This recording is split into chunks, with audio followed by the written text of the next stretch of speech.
Hey guys, welcome back to Jenna Doing Things. Today we're getting into something a little bit different. I've never talked about TikTok drama on my YouTube channel, but it was just so much this week that I just have to get into it.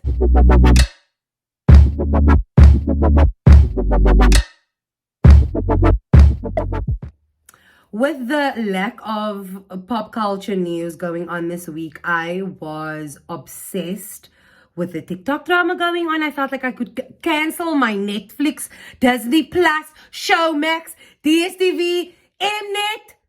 I don't even need free ETV with everything that's going on TikTok right now. And if you were not there to witness it, don't worry, because I'm keeping up so that you don't have to.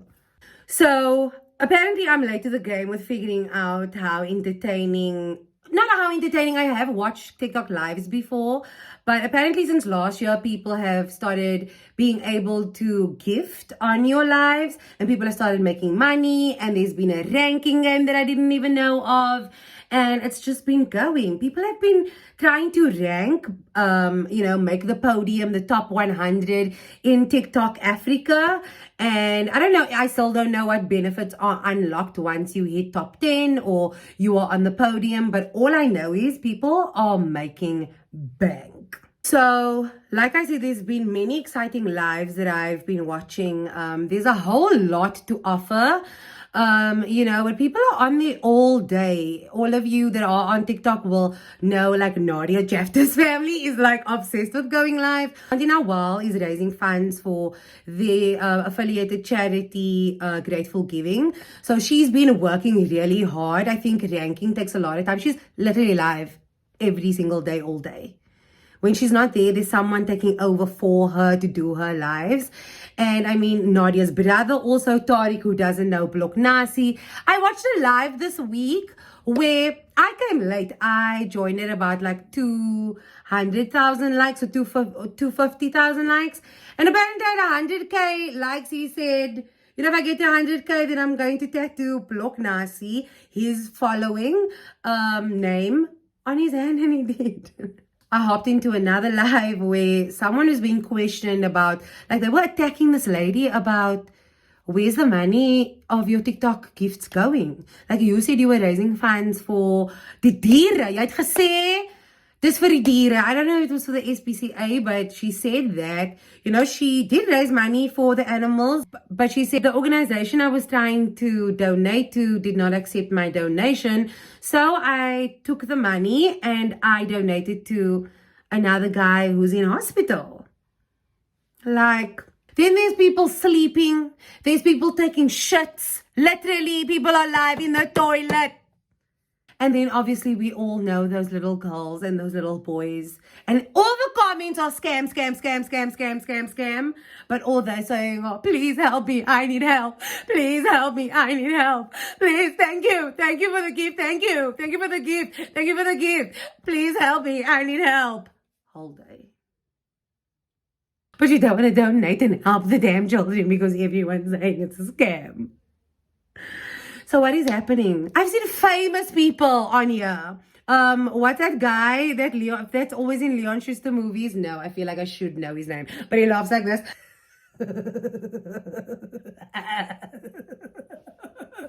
You know that guy? What's his name? Alfred Ntombela. He was on live like the whole time. But out of all the lives of this week, there's only one live that gets me up at night, and that is the biggest TikTok beef between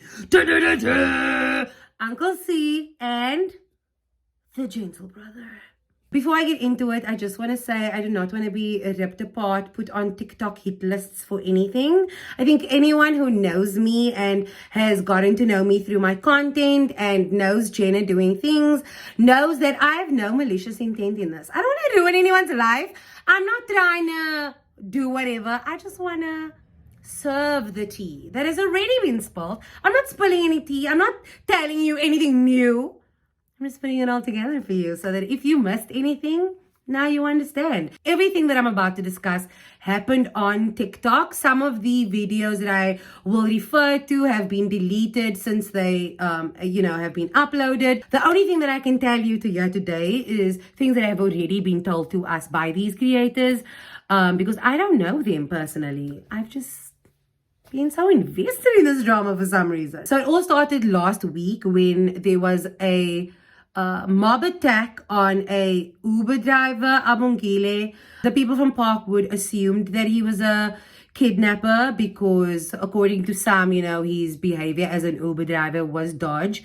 So people jumped the gun a little bit because it turns out he wasn't a kidnapper and they killed him. I never want to get into politics over here, but that is what happened. And some people took to TikTok to, give their opinion on the situation. Some, according to GentleBrother, jumped the gun a little bit, giving opinions, spreading hate to this poor Uber driver who turned out wasn't a kidnapper. So Uncle Cedric, who is a well-known TikTok content creator, he's very well known in the TikTok community and especially in the colored community on TikTok. And he was one of the people who GentleBrother Carl felt like jumped the gun with, inciting violence or just justifying the hate by pointing out how suspicious they thought, or Uncle Cedric thought, Abongile, the driver's behavior was. When I saw Uncle Cedric's now deleted video, I didn't even know what happened in Parkwood. So I didn't know what he was referring to. I scrolled on. Later on in the week, Carl, who had reacted to more than one creator who we felt jumped the gun. Uncle Cedric was not the only one. Ficky is the only one that I know that he also addressed. And Ficky, came out and admitted in the comments and he said, I was wrong. But some people were feeling like even though the creators who jumped the gun apologized and said, yeah, Carl, you are right. We did jump the gun without knowing all of the information about Abongile. They deleted their videos, apologized, but Carl still kept on creating videos. Cedric actually called Carl out on, in his words, like milking the situation. People will really sensationalize certain things in order to stay relevant. One thing I don't do is take a situation and squeeze and squeeze and squeeze because I don't know how to make my own content that is unique and that is mine. He was saying, when people aren't creative and aren't actual content creators, they hop onto other people's things. And then when they hit a topic or a video that does well or is successful, goes viral, then it seems like they try to stay on that topic and milk that situation for as many videos and likes and views as they can. And that really triggered Carl. Because Carl made videos saying, no attack, say ek squeeze, sy lieg op meneer, sy weet, wat is dis my niche man, I can talk, en jy gaat terug op my videos, sy weet meneer, ek is unique, maar ek niet niks, my broer, my gedachte aan soos die, right, ek is baie creative, sien sy, wat ek kan different goed te doen, wat sy nie kan doen nie, sien sy, so moet nie laat ons die ego battle maak, man. What do you mean I'm not creative? I'm a dancer. I can watch 10 videos and then I'm summa inspired and then I'm summa recreate because I am creative in that way. But whole week it was brewing. On Sunday we saw Uncle C take his family to what seemed like a memorial prayer moment at the place where Abongile was killed in Parkwood. Some people said that was in bad taste, that was just, him trying to, manipulate his audience. On Monday, I was trying to figure out what lives are all about. And I was scrolling through TikTok and I saw Uncle C talking about, live ranking, gifts, whatever. So, but he was ending his live at that point. But I thought, okay, hop in, learn what you can. So he's ending his live, but there's 2 or 3 people that ask to hop into the box before he leaves. One of Uncle C's obvious friends, Ridwan, tells him that there was a live that I missed from Carl, and because at this point I'm still not following Carl, what an idiot, so I'm missing out on all of his content. And he says, yeah, Uncle C, he was talking cuck about you. He had like a whole fucking mental breakdown for 3 hours in the middle of the night because he was just spilling the tea about how Uncle C had been allegedly skinnering about other TikTok creators by him. everybody in his circle and people that he knows that's winning. He's in competition and secretly agter toe deure baklei hy die mense en hy compete met die mense en hy rol die mense.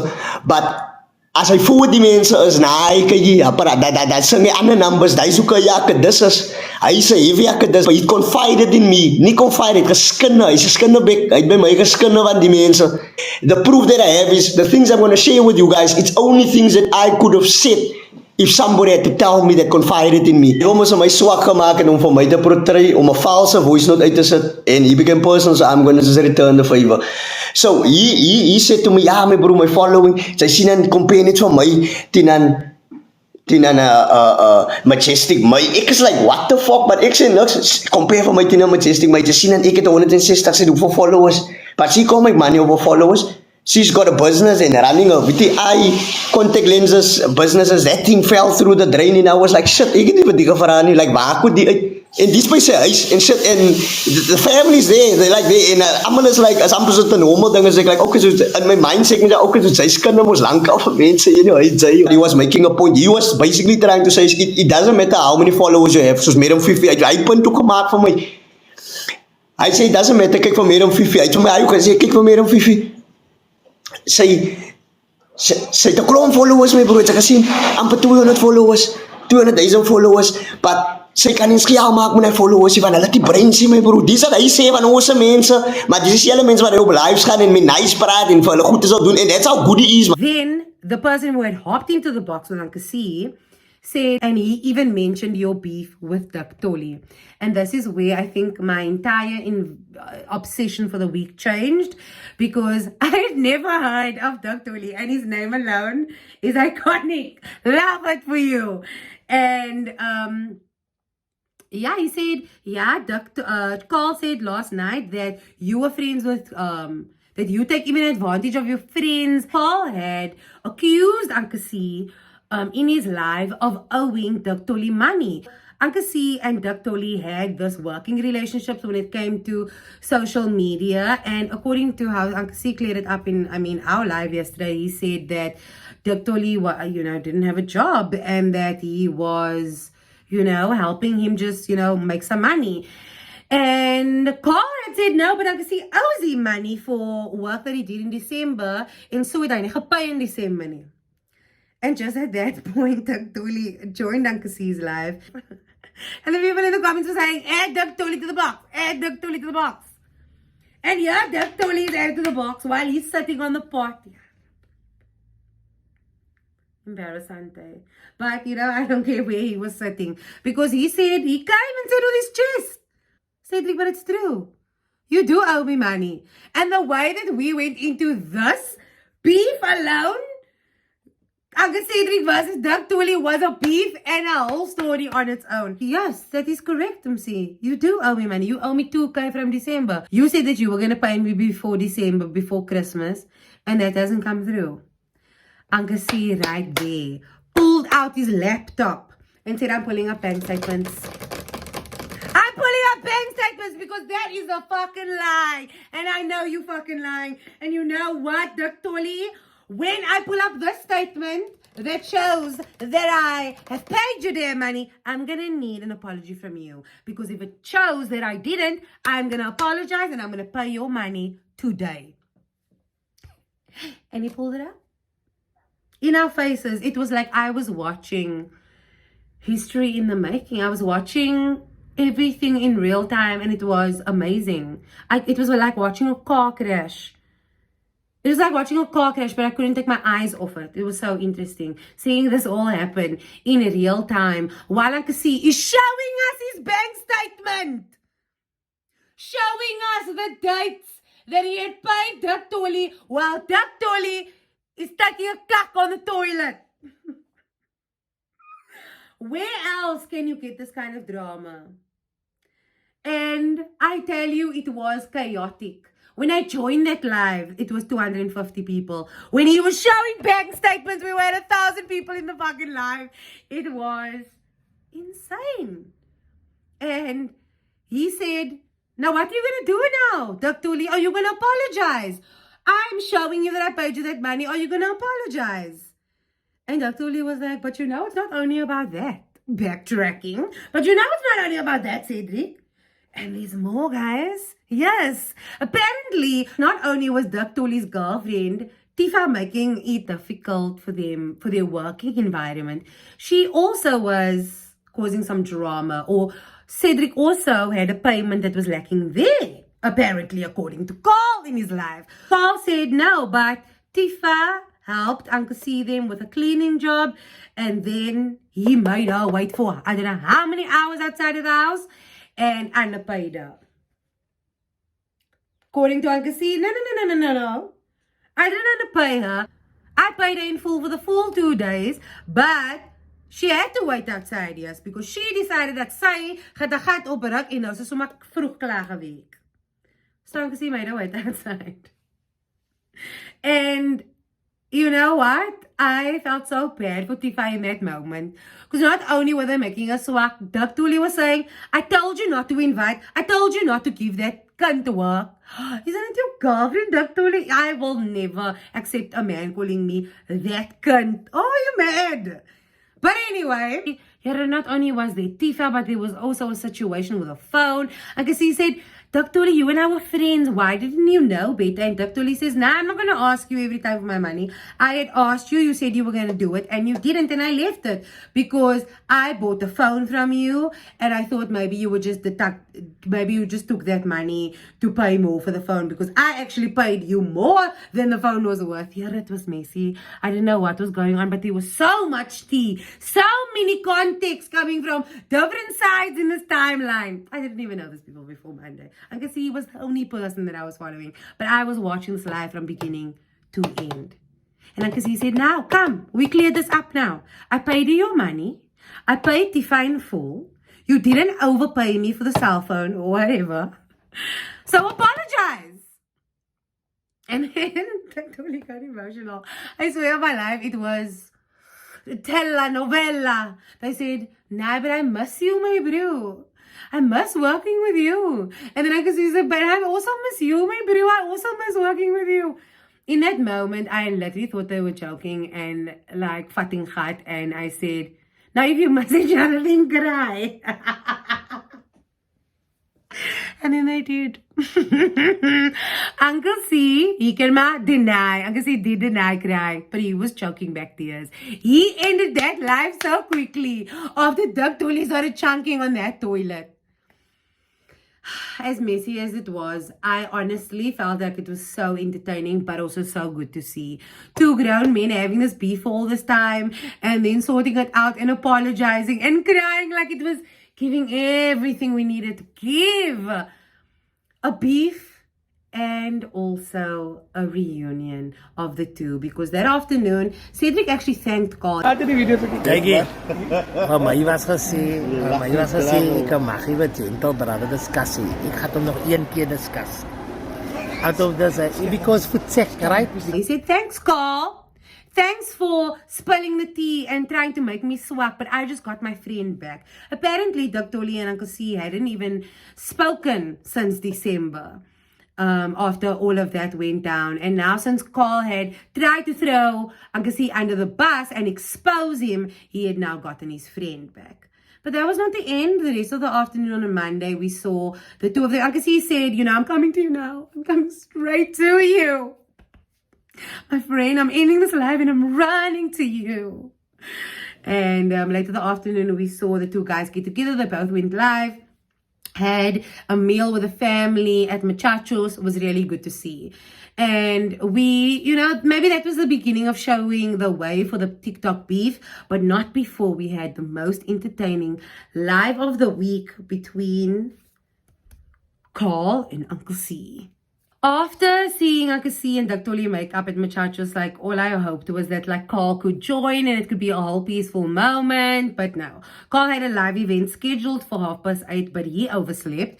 So while I was waiting, like, the excitement was building. And Carl wasn't pitching. I joined Madam Fifi's live and she was also talking about what was going on. She was saying, I want nothing to do with nothing. I'm not here to make money. So people don't have to come to me. I'm not desperate for money, to make money on this app. So that's not what I care about. It seemed like someone must have tipped Uncle C off that she was, talking about Carl, exposing Uncle C, saying that.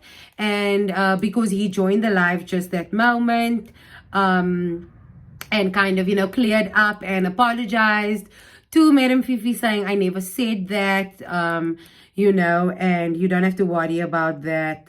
I'll sort it out with Carl. I've never seen Uncle C so fired up. I've never seen him so charged up. He was swearing in a way that I've never seen him swear on this app, and he was threatening to call Carl's HR the next day. We all know where Carl works now, and he said, I'm going to kick him in his pee and I'm going to call him right now. And we all hop over to Carl's live, because that live ends. Everyone's telling Carl, he's going to call your HR tomorrow. He's going to call your HR tomorrow.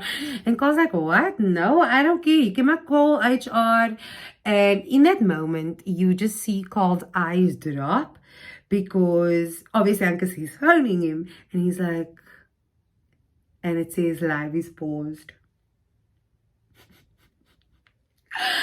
It was like you just had to be there. I can't explain how exhilarating those comments were.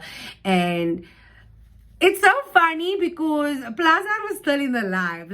He was on mute. He joined Carl's live when he, came late. He said, I'm going to capitalize off this. You can mute me. I'm just going to box you while we talk. And, there's a lot of views here. So I want to get the gifts. And it was so funny to see him muted at that time, because he was definitely still trying to engage with Carl's audience. He had the sad filter on. It was fucking hilarious. And the live ended. I think the live ended. I don't know if the live ended or I just left the live, because I knew he was still on the phone. I think it ended at some point. Because we all knew he was on the phone with Uncle C at that time. And I still made a video saying Hands up if you're waiting for a phone call to end right now. If you know, you know. I was definitely not alone. I had not gone live at that point yet. I was so wanting to go live and just call it waiting room to see who would pop over. It would have been so lit, I know. But once I got off the phone call, Carl came back and he said, I just got off the phone with Uncle C and it's war. What? And thank you for the people that came into the live and gave me a heads up that he was about to call me, because I didn't know the number. But he just called me now, and as war is all I can say. As oorlog, Mikey. Yeah, you told me, but it's war now, man. I was gravitating towards making peace. Right? I was gravitating towards, allowing us to, settle our differences and just move on. But after this call now, you see, what I don't like is when people threaten me. He said tomorrow night we will both be going live at 8 p.m. Join me then when we sort out and address this phone call situation. And I will unblock him so we can talk. What? When Carl came back, I honestly thought it was going to be more exciting, that he would, tell us what happened on the phone call. But no, he just unmuted. Plus Nar, who took the live in a whole nother direction, talking about, I make millions and have made millions and lost millions, and I know how to teach people make money through Facebook, and I want to teach you about residual and perpetual income. No one knew what the fuck he was talking about in that TED talk, but he was also saying I have made 67 businesses or something, and I have millionaire CEO friends, and I can tell you tonight, Carl, you and Uncle C are never going to be touched again. Or people aren't going to want to associate with you guys, because this is the kind of negativity and beef and bad negative association that people are going to have with your brand. Calling all a brand. And yeah, and just, it turned into a whole business TED talk. But Carl said, I don't want peace, I want problems. Tomorrow night is war, 8 p.m. And I said, you know what, Carl? I will be there. 8 p.m. I will set my alarm. Just you be on time this time. The next day, I wake up exhilarated. I am so charged. Okay, I knew in my heart I should have done the waiting room live. So yesterday I just woke up and decided I'm gonna go live today. I'm gonna see what the hype is about. I wanted to even recap this drama yesterday, but I knew that this, I first wanted to see this live between Uncle C and Carl happen first. So I went live for the first time, just trying to get to know my audience, trying to see what it's really like to actually host a live. I've viewed many and interacted with many lives before, but I've never actually hosted one. So I hosted one, and like within 10 minutes, Uncle C had asked to box. And I said no. I just watched all the boxing requests come through because I was like, I'm too scared. I've never done this before. And I've never spoken to Uncle C before. Like I said, I don't know these people from above. So I know of him. I have followed him for some time now. But that's it. And I'm like scared. Like, is he going to be mad that I made a little video about their beef? Like, what's going on? I said that he was crying on a live. Is he mad? And eventually, later on, I did accept another boxing request from Uncle C, and it was like the pre-match interview to the live that was going to happen at 8. I will now, looking back, I will say that my live with Uncle C was more exciting than the actual live, last night. But in the live, we could clear up some things that I wasn't clear about. I couldn't ask, everything. This is the first time I'm speaking to Uncle C. Like, I don't want to, no malicious. I'm just busman. So I have all these questions. And the thing is, like, people are expecting of me to ask you the questions, Uncle C. So, no offense. I'm just asking what the people want to know. And one thing I forgot to mention about the Diktollie beef was that came up. This is what stuck out to me the most, was that there was a beef between Youngsta and Diktollie. What the hell? I was confused. I was like, how does this uncle from TikTok have beef with Youngsta?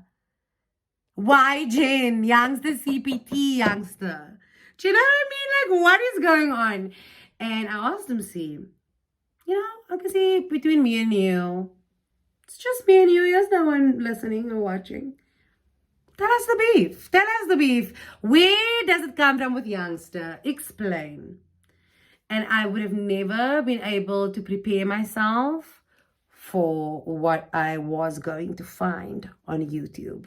And then Uncle C said he can't say too much, but just go listen to Diktollie's diss tracks on YouTube. And I was like, what? Diss tracks? Apparently, in lockdown, it had come out that Youngsta had a side chick. I can't even remember. I wasn't invested in that. But then Diktollie capitalized on what was going on and made a Youngsta diss track. It says, Diktollie call me a hater. Diss Youngsta cause he love messing with the dude. Lol, no favors. I don't know what that means, but that's the explanation. I don't want to talk to you anymore. Like, let's just leave it. I think this is the alleged side chick. This is just a sound bite from a live where she was apparently exposing Youngsta. And then Diktollie made this. What the fuck? Youngsta, why the fuck you acting surprised like I wasn't gonna say shit? Even your baby mom and you always. I'm just dancing to the beat now, but I do know the words. Call me a hater because I don't give a fuck. Pass me the mic and let me tear it up. Call me a hater. Middle finger to the sky because I never bow down to a knife. Call me a hater. The memes, please go watch it. Call me a hater. I didn't read actually. Please go watch. Whatever, it's very explicit, not my kind of music, but it's catchy. But that's obviously because of the beat. But that's not where it ends, ladies and gentlemen. Diktollie releases another diss track called Youngsta CPT. The bad guy is back. It's that Diktollie, baby. I told you, motherfucker, man. I don't care about no fucking Is this an original beat? Youngsta or AKAs or any D's. Fuck all these motherfuckers. Youngsta's a boost. He's the villain of the rap game to me. Youngsta ain't shit. Youngsta's a boost. Don't reply, motherfucker, cause you know you a scared ass bitch. Youngsta's a boost. Let's not talk about white Jane, cause you know that your punk ass fled. Youngsta's a boost. I'm sorry, I don't care about your fans, and you know y'all can suck my dick. What is this man obsessed with penises? Youngsta's a boost. I'm sorry, I don't care about your fans, and you know y'all can suck my dick. Youngsta will never be. A grown ass man. That is amazing. I mean, I enjoyed the diss tracks. I don't really know what happened with that beef. I think Ankasi said that it was resolved. So yeah, I just needed to include that for you guys. You guys can check it out on YouTube for yourself. But another question that I had for Ankasi was, Ankasi, what happened in the phone call? Call came on live after you called him and he didn't tell us. And he said, Jenna, I was so heated in that moment. I said, yes, I've never heard you say the N-word. So you're going to kick no one in their pee. What happened, Ankasi? And he was like, you know, I was ready to drive 30 kilometers to his house. Or otherwise, he must meet me on the R300. And then we were going to moor mekaar. Ankasi was really fucking heated. And he said, but you know what? We've decided we're going to come together tonight, Wednesday night, 8 p.m. And we are going to sort this out. And I was like, what? You're going to sort what out? Sort out your beef? He's like, yeah, we're choosing peace. We're going to set our differences aside, come together and make peace. I'm like, Ankasi, are you sure? Because when Clark came off his live, he said he's declaring war. He don't want peace, he want problems. What happened to that? I don't know. So already I had mixed emotions. I was like, so okay, Ankasi is gonna be the bigger guy. He's going to come and apologize and he's going to make peace, and Carl's gonna fight. And the whole day, that's what I was expecting. I set my time aside on Wednesday. I planned everything around that 8 o'clock live on Wednesday. I neglected every single household chore that I was supposed to do for that TikTok live. And my God, was I disappointed. It's like 8 p.m. could not come soon enough. I sent my husband away. I said, go, enjoy your time with your friends, celebrate that your exams are done. I have a date with TikTok. People in my live the afternoon told me, Jenna, we're going to meet on your live afterwards so that we can debrief. And I said to myself, I don't want to go. I don't know if I want to go live again. Only if it's like super boring or it's super entertaining, then I have to. And most disappointing live. 100% the opposite of what I was expecting to happen. So I think Carl went live first, or he was at least who I saw go live first. And he waited for the views to go up to speak. And he did a whole lot of nothing. I was waiting for war, and he backtracked and apologized. And according to me, it was just a bunch of rambling. And you could see, or in my mind, I felt like they had pre-discussed that they were going to make peace. So the hype or the climax of the situation had already happened, and they had already decided that they were going to make peace. So on the live, it was weird because it was almost awkward. My thing is, I don't think anyone wanted them to, you know, be fighting and screaming and swinging at each other, but at least have a proper conversation. The second that Carl thought that it was enough viewers in the live, Ankasi, you know, joined and they started boxing, you know, which a few people found kind of suspicious. And before Carl started talking, or when he started talking, he muted Ankasi, which was weird. Like, why mute Cedric if you are trying to have a conversation to sort things out? And he said, basically, you know what, I apologize for all of this. This went too far. And This is not doing good for any of our brands or our families. And this is just not good. Like, my wife has a good relationship with your wife, and this is not what our wives want to see for us, you know, in a nutshell. Then when he was done, he unmuted Uncle C and muted his comments. I don't know, his comments were sick of distracting him in while he was talking. But when he switched off the comments, I hopped over to Uncle C's side just so I could. I love the chats, it's so cute, and everyone was asking if I was there. Thanks, guys. Everyone was telling me to make notes. To make notes, guys, because it was boring. Uncle C, I don't think even did Uncle C apologize? Tell me in the comments, did Uncle C apologize? I can't remember if he did, but he did say, you know what, I'm done with this. We are ending this now. You know, let's make peace and this will be done. Let's put this behind us, blah, blah, blah, blah. And then the weirdest part of the live. Carl said his piece, Uncle C said his piece. And, you know, after like 40 minutes, it was coming to an end. And I was like, oh, wow, it's ending early. Uncle C said, we don't have to drag this on for longer than what it needs to.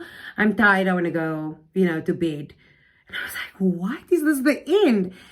And right before it ends, the weirdest thing happens. Carl says, yes, Uncle C, let's put this behind us. I think there's a large number of us that want to, you know, make good of the situation, and we want to raise money for Abungile's family, the guy who was the original, you know, the story that was originally the start of this entire beef between his friends.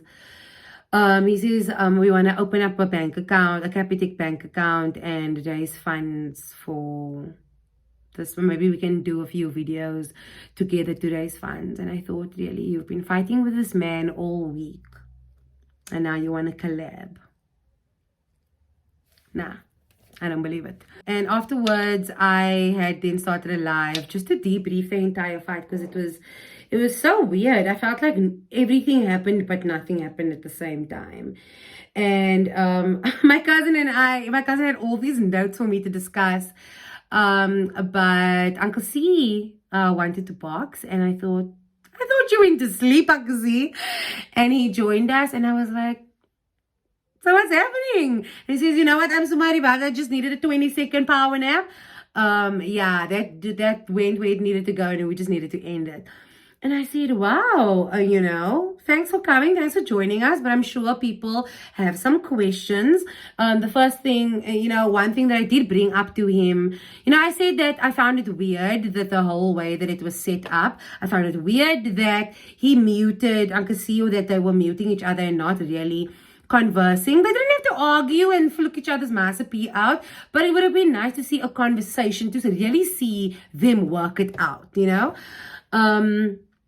And I said, you know, and people in the comments did find it weird why you guys were boxing.